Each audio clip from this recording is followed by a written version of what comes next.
ಹೋಗ್ಬೇಕು. ದೇವ್ರು ಕಲಿತಾ ಇದ್ದಾನೆ, ಮನಸ್ಪೂರ್ವಕವಾಗಿ ನನ್ನ ಹತ್ರ ಬನ್ನಿ, ಮನಸ್ಸು ಪೂರ್ತಿಯಾಗಿ ಬನ್ನಿ, ಪರಿಪೂರ್ಣವಾಗಿ ನನ್ನ ಹತ್ರ ಬನ್ನಿ, ಆಗ ನಾನು ಬಿಡಿಸುವೆನು. ಕಷ್ಟ ಕಾಲದಲ್ಲಿ ನನಗೆ ಮೊರೆ ಇಡಿರಿ. ಅಂದ್ರೆ ಭಕ್ತಿಯಿಂದ ಇರಬೇಕು. ಕಷ್ಟ ಎಲ್ಲರಿಗೂ ಬರುತ್ತೆ, ಲೋಕದವ್ರಿಗೂ ಕಷ್ಟ ಇದೆ.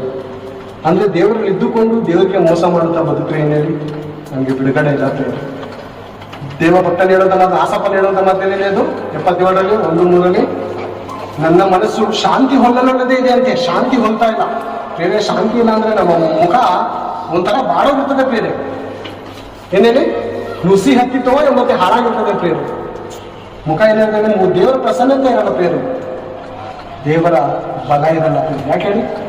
ದೇವರಿಂದ ದೂರ ಇದ್ದೀವಿ ಪ್ರೇರು. ದೇವರ ಕರೆಯುವಂಥ ಸಮಯ ನಾವು ಅರ್ಥ ಮಾಡಿಕೊಳ್ಳೋದಿಲ್ಲ ಅಂತ ಕಾರಣಕ್ಕೆ ಏನಾಗ್ತದೆ ನಮ್ಮ ಜೀವನದಲ್ಲಿ ಭಯಂಕರವಾದಂಥ ಸ್ಥಿತಿಗಳು